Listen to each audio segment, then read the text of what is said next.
Good morning, dear students. In this video, we will study formation of OH negative.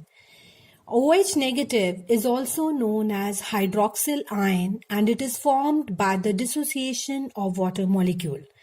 Water molecule dissociate to give two ions, one positive known as hydrogen ion and second negatively charged ion known as hydroxyl ion.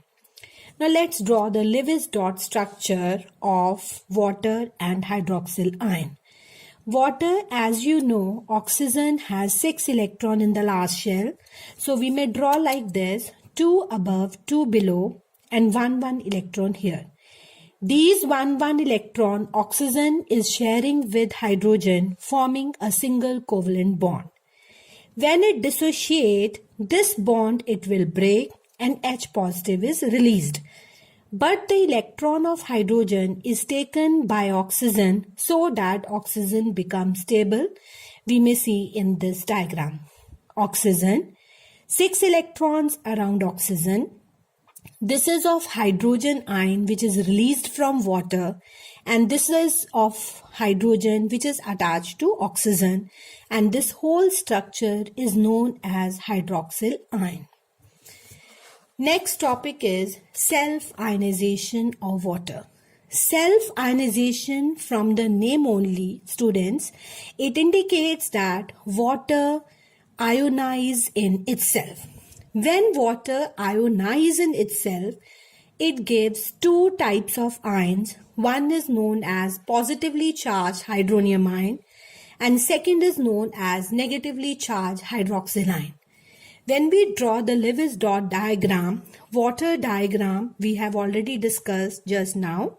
So these water molecules, they associate in itself and results in the formation of hydronium ion in which oxygen has one lone pair, one extra pair of electron and 2 electrons it is sharing with hydrogen. The lone pair oxygen has given to hydrogen and forms a coordinate bond. And the hydroxyl ion which is released, that also contain oxygen and hydrogen, and oxygen has 6 electrons and this electron it shares with hydrogen forming a single covalent bond, and this electron is of the hydrogen which is given from hydroxyl ion to the hydronium ion or to the water molecule and resulting in the formation of hydroxyl ion. Now student, let's compare electrovalent bond with the covalent bond, which is the last topic of this chapter. Comparison between electrovalent and covalent bond. First property is nature of the constituent particles. Constituent particles in electrovalent bond are only ions. As you know, for example, NaCl consists of sodium which is positively charged and chlorine which is negatively charged. These ions are held together by a force and that force is known as electrostatic force of attraction. On the other hand, in a covalent bond or in a covalent compound, their constituent particles are only molecules. And these molecules are held by weak force of attraction. Second point, boiling point and melting point. As electrovalent compounds are made up of ions, these ions are non-volatile and has high boiling point. Reason, again same reason only, due to strong force of attraction. But boiling point of covalent compounds are very low because they are volatile, and reason is they are having weak force of attraction.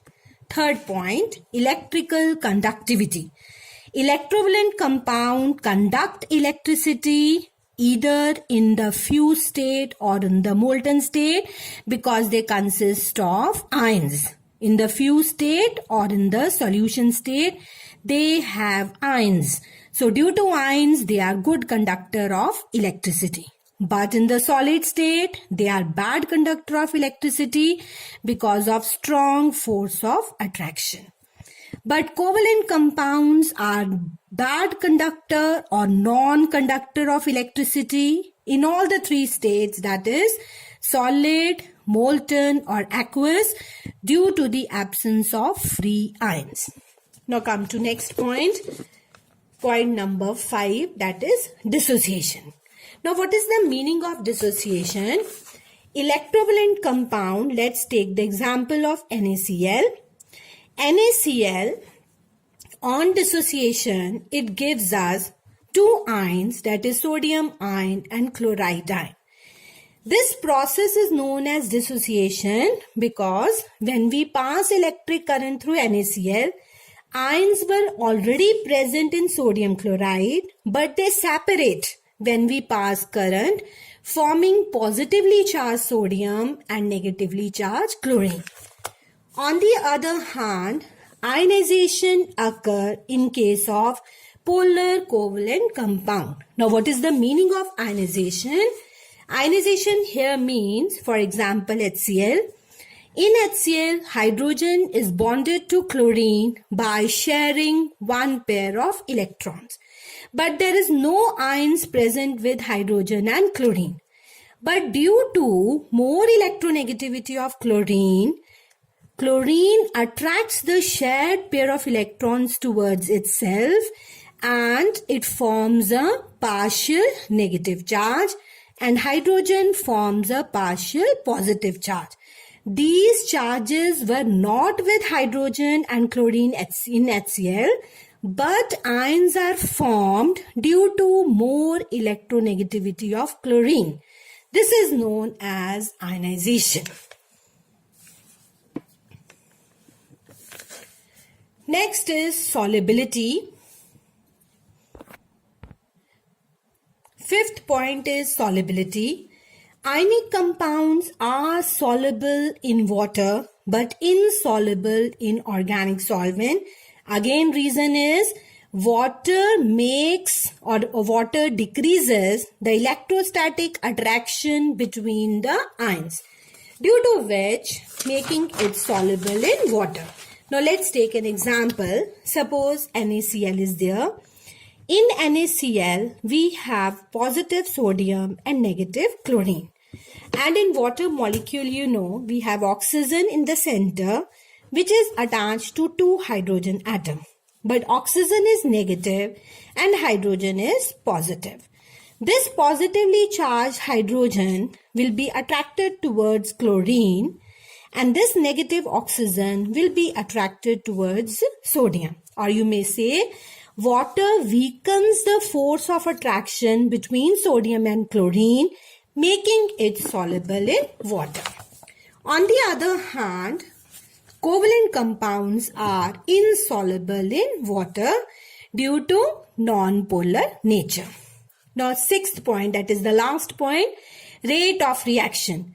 Ionic compound shows very fast rate of reaction, and simple reason is due to the presence of ions.